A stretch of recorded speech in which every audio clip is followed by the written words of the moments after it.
Sydney Sweeney had been filming long hours and finally returned to her rental house in the hills past midnight. The house looked normal when she pulled up, but she felt uneasy the second she unlocked the door. Inside, it was dead quiet, except for the faint buzz of the old fridge. She set her keys on the counter and immediately felt like she wasn't alone. She brushed it off as nerves, but when she went upstairs, she noticed the bedroom door at the end of the hall was slightly open. She knew she had closed it earlier that morning.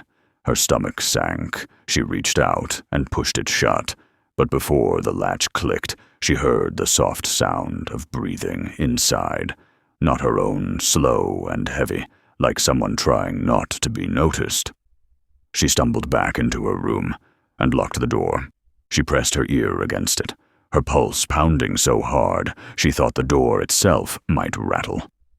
Then the sound came, the floorboards outside creaking one step at a time. Someone was in the hallway moving slowly toward her room. Her hands shook as she grabbed her phone, but there was no service. She opened her window to call for help, but the night outside was pitch black and silent. Not a single light from the neighbors.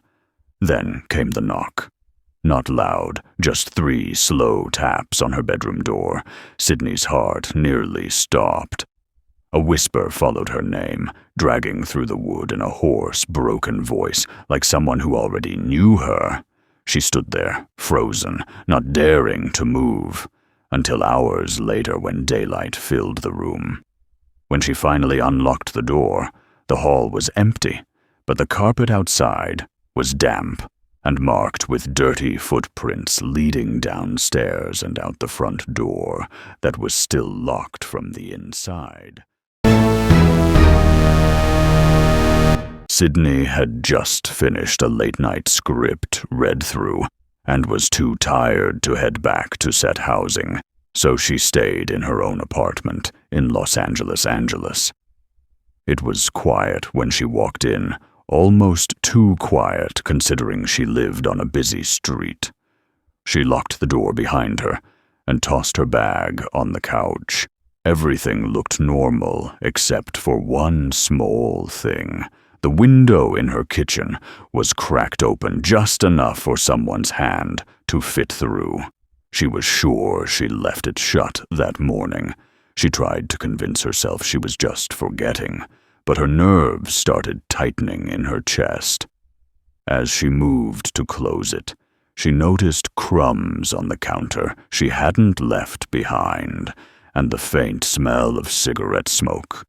Even though she didn't smoke, her heart began to pound. She shut the window quickly, locked it, then turned to head toward her bedroom.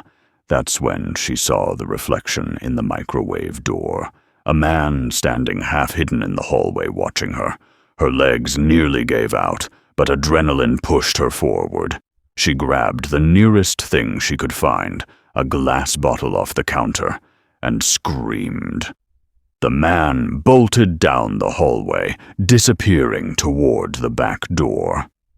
The sound of it slamming echoed through the apartment, leaving her shaking her hands, cut from the bottle she had dropped. She called the police, but when they arrived, they found no forced entry. The back door was locked from the inside, like it had never been opened. The only thing left behind was a single muddy boot print in the hallway, leading toward her bedroom door. Sydney never stayed in that apartment again. Sydney had just returned home from a late dinner meeting. It was close to 1 a.m. when she stepped into her apartment in West Hollywood. The building was old, and every hallway carried sound. Strangely, the pipes groaned, the walls sometimes clicked, but that night, it was silent, completely silent. She kicked off her shoes and walked toward her bedroom when she noticed something strange. The closet door was open about half a foot. She always kept it shut. The air inside the apartment felt heavier, like someone had been sitting there, breathing for hours. She told herself she was overthinking, but when she pulled the door fully open, she noticed clothes pushed aside on the floor, like someone had crawled in there and moved around. Her skin tightened. She stepped back and grabbed her phone. No signal inside. She went toward the window to try and catch service when she heard it, the softest scrape behind her, like a shoe brushing against the carpet. She froze. Her reflection in the window showed the faintest outline of someone standing in the hall behind her, not moving, not breathing. She spun around, and the hallway was empty, but a single handprint was left on the wall. Not hers, larger, darker, smeared like someone had been waiting there all along.